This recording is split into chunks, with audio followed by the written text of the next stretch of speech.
Hey, welcome to the podcast here from the bottom in Knoxville, Tennessee. This is Daz coming at you. Today in the studio, we have a special guest from Raleigh, North Carolina, my cousin Sherry. Sherry, will you please tell the people about yourself? Sure. My name is Sherry QueenShe, a.k.a. your creative health coach, and I'm a certified health and well-being coach. And I'm over 50, and I know what it feels like to feel shame, guilt, depression, and stuckness. And with over 20 years of experience in the field of health and well-being, I bring a wealth of knowledge and experience in helping someone over 40 to overcome stress, increase their energy, sleep better at night, and attract what they want in life. I empower women over 40 to achieve health, happiness, and fulfillment, realizing that no matter what the age is, they can live life to the fullest. All right, cousin, let's get started with a few of these questions. First one, what is your inspiration behind organizing the I Vote For Me Women's Summit, cultivating self-resilience? First, I want to just also, before I start there, is I am a creative health coach, and so I like to share my superpowers, and that is creative energy shift and destiny control. So what inspired me behind this organizing this I Vote For Me Women's Summit is it was a big election year in 2022, and I was divorced, single, over 50, and I had met many women who were married or in relationships or single, grandparents, widows, and even divorced. And they were tired, and they felt as if they had no control over their lives. They were always giving and serving others. They were so used to serving others and putting themselves last. And I was that woman at one point in my life, but I realized that I needed to pour from an overflowing cup and not an empty cup. I found myself alone and the beginning stages of depression. I'm a mental health advocate as well, and I know the signs of mental health issues. So COVID taught me a lot as I spent a lot of time by myself, and also it was a time for me to heal. One early morning, my spirit spoke to me saying, just like you take out time to vote for others in the political arena, it's time for you to vote for yourself. Take out the time to check in with myself to shift or make changes in my life to improve my life. So I started doing more that makes me happy, feel good, and learn to say no to things that do not serve me.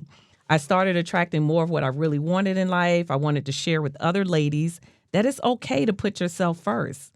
It's not selfish as society and certain beliefs want us to believe. It's time to change those limiting beliefs. It doesn't, feel good if you think about pouring from an empty cup, right?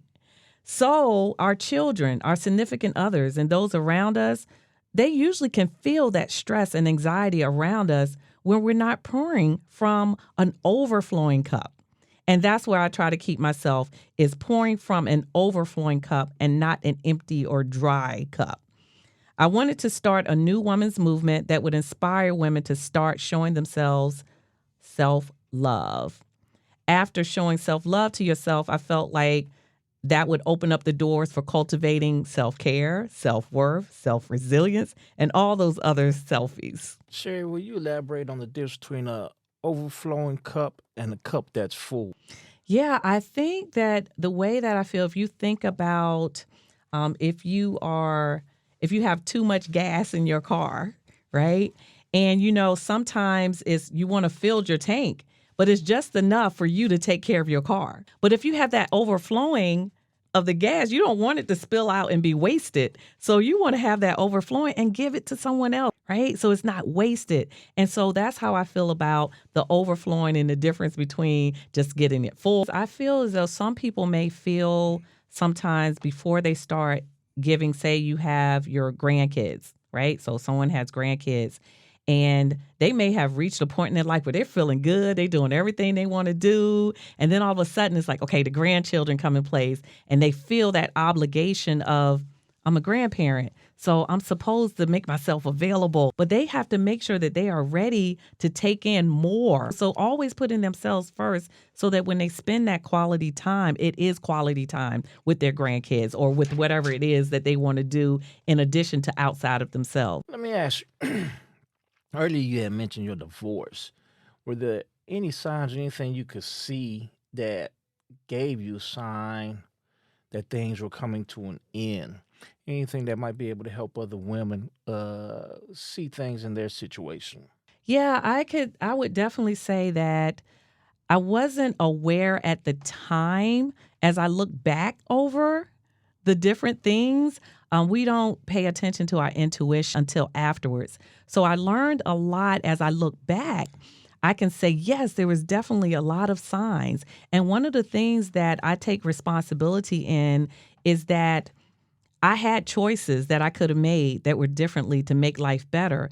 But I was that person who gave, like, even it's not always a physical thing of give. So there were choices being made. For example, if my ex wanted the wall to be blue and the curtains to be green, and I wanted them to be something different, I wouldn't argue the point. I'd just be like, okay, that's one of the key areas. And saying what you really feel and being authentic. I don't want to get in an argument. I want to be the easygoing wife. So you try to turn it around, but really you're letting go of yourself and not really expressing yourself. That is definitely another way of where you are not, I would say, just not really self-love, being okay with who you are, working out things a different way. You can compromise. I got a fresh question for you.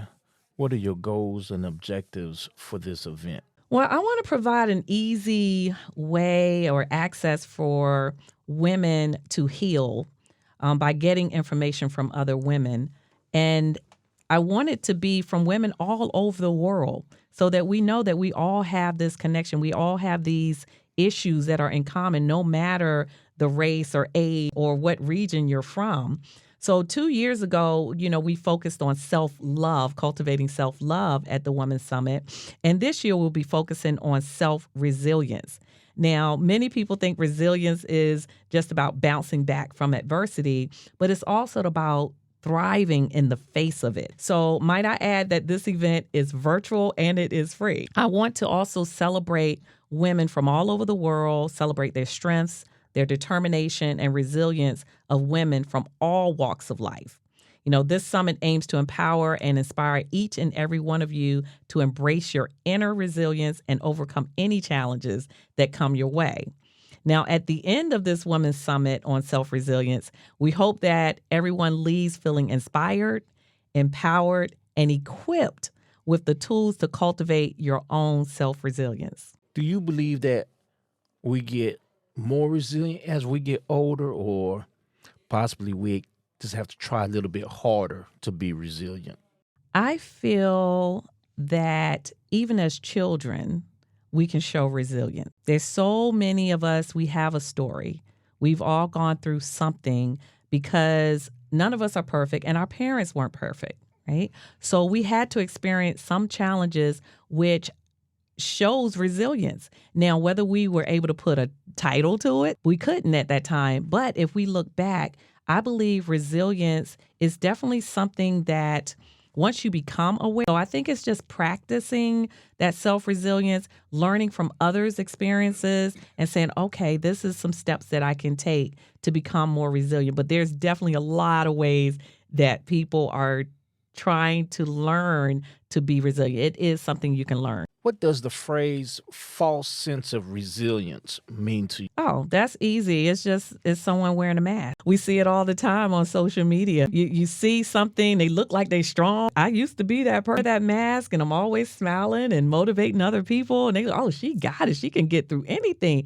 And then be at home at night crying and don't know what to do and feel like I don't want to live anymore. So definitely, I would call that that's like, the fake one, but you would never know. It's usually the individual would know. But one of the simple tips there that I could share right now is that it's just going inside yourself and just getting quiet and your spirit, yourself, because sometimes you can't reach out to anyone, right? So you have to learn how to find a way to just be quiet and just listen. Let your spirit and let your guides speak to you, the strength and the encouragement to get over whatever it is that you're dealing with. That's why I think with this I Vote for Me and this Women's Summit, I start everything with cultivating self. What can attendees look forward to during this summit? Well, the first 5 days of the summit, Again, it's going to be virtual. It's from March the 11th through March the 15th. And we're going to honor to gather some incredible speakers from all over the world, including Romania, Canada, who will share their stories, insights, and strategies on how to cultivate self-resilience. They are trailblazers, role models, and advocates for women's empowerment. Their journeys are a testament to the power of resilience and the ability to rise above any obstacles. Following the 5 days of the speakers, we have an exciting bonus event, which is going to be a Zoom call on that following Saturday. And it's going to be a panel led by experts in their respective fields. This session will provide you with some practical insights and strategies to enhance your self-resilience in various aspects of your life. We encourage everyone to actively participate throughout the summit, ask your questions, and engage in a meaningful discussion. We believe that by learning from each other's experiences, we can build a strong community of resilient women who support and uplift one another. I know you mentioned earlier that the target is women 40 and up. When I do my coaching, I coach women in health and life coaching. That's the area that I would like to focus on. But this summit, thank you for asking that. But this summit, we're bringing that up because this summit is for all women of all ages, because all of us, even at a young age, that's where we really need to start with our young women and teaching them that it's okay to put yourselves first. It really is. And so this summit is for all women. So I highly recommend, if you have daughters, your granddaughters, whatever, like you can do this as a family event and then have a discussion after listening to some of the speakers. Is there anything else you would like to share with the audience?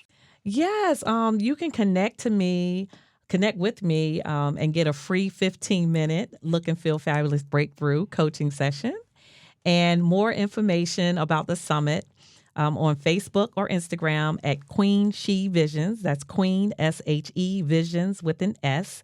And you can find me, again, on Facebook, Instagram. I also have a Facebook private group, I Vote for Me. That's I Vote and the number 4 Me, Women's Community on Facebook. You can email me at QueenSheVisions@gmail.com, or you can contact me, text me at 919-985-3592. Also, as your creative health coach, check out my book, Time to Declutter Your Life, and that's on Amazon under Sherry QueenShe Burden. And I would like to have one action item as a coach for everyone. It's very easy. And that is, if you could just go online and share, what does I Vote for Me mean to you? And add a hashtag, I Vote the number 4 Me, and join the women's movement.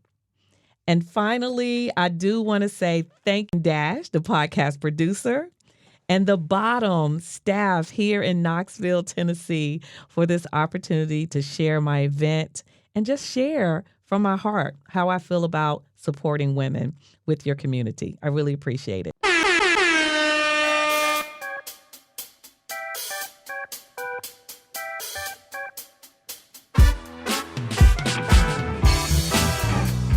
All right, this is Dash signing out at the bottom in Knoxville, Tennessee. Till next time. 1.